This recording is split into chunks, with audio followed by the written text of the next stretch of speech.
I think generally most of the old tools were, most of the communication was asynchronous. There's a time lapse before you receive it. Just like Daily Graphic, Ghanaian Times, Chronicles, the thing happened, they said I have only 5 minutes. That's interesting. The thing happened 1 year ago, 2 days ago, but the news is today. That is asynchronous. You have information mostly dated, kind of what I just said. And also you have low level of interaction. Interaction is not there, as you can see in current ways of sending text messages and also YouTube and the rest. Now, in terms of new media, I think you have a lot of interaction. You have synchronous type of communication, like, Skyping, video conferencing, texting, being in the chat room. Those are real-time information can be shared synchronously. So you have using mobile phones, digital cameras, blogs, Facebook, YouTube, Twitter, online forums, MySpace, and the rest. There are also somewhere in between. For instance, where do you place tape recorders and telegram, record player, telephone, cable TV? Where do you play them? Is that new media or old media? That is also an interesting thing but for me, it doesn't really matter. What matters is whether you're using the tool to really achieve what you want or not. The challenge is the media is supposed to be the mouthpiece of the people who cannot and will not talk. The question that I have for you, I think I started with that, is, are we doing that work? Is the shift in media going to change the way we do business?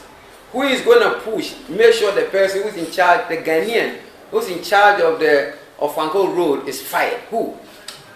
Who is going to be responsible for that? The media should get on their back and make sure they are fired. This MCE who dropped the phone, who is going to make sure that they are fired? Because they are not interested in their work. They are not interested in the actual work for the people, but for themselves. New media tools for our health. Right now, you can actually make a phone call and somebody who is not taking his or her medication will get onto it. You can do basic things like, right now you can actually do not the entire surgery, but part of the surgery sitting remote. You can have telemedicine. I know in the US actually when there's an epidemic of any sort, it is tracked on a second-by-second basis. And you can see that like in a war room. There are some of the projects I work on. So that you know that, this is going. If any of them happen here in Africa, all of us will be gone. Yeah, because we are not serious. That is part of the rapture business. All of us will be gone. We may leave before they leave, but in our case, we'll be dead. But for them, when they live alive, and we will be here alive, and then life will be. So there are several areas in the health industry that media too can help. Right now, if you go back to Kenya, Eastern Africa, Central Africa, they are using all kinds of gadgets to help people with their medication. That is new media. You can report on issues, new media. If you go to YouTube and so there's an epidemic here, people be aware, that is new media. So in terms of the health industry, it is evolving and we in Africa should make sure we take advantage of that. There are several areas in the classroom environment where e-media is happening. In my school, that is what we do. Like I said, Indira Gandhi Open National University has a student population of 3 million. 3 million by the size of Accra. Can you imagine every single person in Accra here goes to one school and they have less than 500 lecturers? How can that happen? Teleconferencing may not even work. It's online. That is new media for education. Here, our mindset, and some of the, especially our older folks, believe that online education is bad, distance education is bad. That is the same mindset that has killed this country. We need to begin to move forward. If Indira Gandhi can have 3 million of our people trained online, Ghana cannot afford to have only 3 or 4% of our people have access to tertiary education. How can you develop a nation if only 4 or 5% of the people in the country can go to the university or polytechnics? How can you move forward? How? So new media, so we have e-classrooms where you can go to school in the environment. We have e-books. You don't have to have the physical books to have books. In my school there, we have several of them, e-books, Safari online. We have iLabs. Right now, we can actually dial into a system in MIT in the US, and my students here can do lab work. They use their equipments to do lab work here, generate the results, and they are happy. That is new media for education. Politics. I will just take you to the Tahrir Square in Egypt Tunisia, what is going on in Yemen. That is new media. Because, you know, even when the Egyptian one started, they shut down the Facebook and some of the social network there. But you know, you can't shut down here. And when I have a cell phone, you need to come and get a cell phone from my hand. That is how. So new media is helping in so many political areas as well.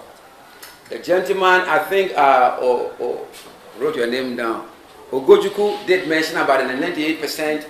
And I think he's at a very, statistically, I don't know how he's proving about it, it's a smart assumption that he think 95-98% was not raped. Because people have cell phones, they take pictures and things. And in my screen here, I have interesting pictures. It's too bad you cannot see it, but I have a cell phone, you have Facebook, you have Twitter here, and I have Tahrir Square with all the people are struggling here. Politics, so we need to make sure that we educate people about other technologies that are available to make sure our political system is strong and solid. Ghana is thriving on its democracy. We cannot go back.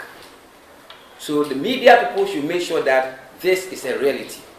If you go back, if you retrogress, it is not only going to affect Ghana, but the rest of Africa will begin to look in that direction as well.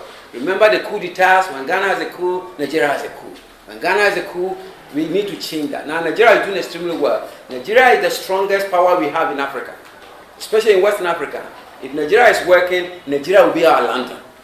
Nigeria will be our US. So let's get Nigeria to be on track. So for instance, you know, voting is a critical, you did mention voting, and I know the last election I was in a group where we posted the voting on the screen as the results were being announced, and people with their cell phone will be calling. That is simple. You project, like here, we project it here, as soon as they tell you, say, you know, polling station 1, John got A, Michael got B, Adam got C, right there it is transmitted somewhere by cell phones. That is new media. That's what they did in Nigeria. That is why people couldn't read the election. Otherwise, that election could have been rigged. Africa business, you have several things like mobile money. Right now, Tigo is having mobile, Tigo Cash. MTN is doing Mensaka. I think MTN is doing this Mensaka business. So new media is helping so many things. You don't necessarily have to go to the Ford and say, take 500 cedis and go get my mom in the village. They struggle, the person doesn't take the money. Now it is wireless. It is in the wind, and the money is received. So website, advertising for business, they are all part of. In terms of media, I think, you know, right now we have e-zines. You know, you have your magazines online. So I don't have to physically go to the magazine stand and buy a magazine. I can read it online. Daily Graphic is there. You have My Jaw online. Now you have most of the radio stations. You can listen to them even outside this country. In the US, I remember the 4 years or so elections, I woke up and I was listening to the election results online. As Joy, Peace, and the rest were calling them out. So, you know, new media is working. I have a few slides, I hope you saw it, but these are slides coming from Nigeria. I put them online. When you get a chance, I want you to go to Google and type in pictures from the Niger Delta. Picture from Niger Delta, Nigeria, and see the kind of atrocities going on in that country. And I'm not so sure about what the media in Africa are doing. Yesterday on BBC, I think while these poor people are complaining, the Shell and the gas stations are saying what they are saying is not true. I want you to go online and put the pictures. You see a little boy trying to just dry a cassava with a burning gas. Yes, that's what they do.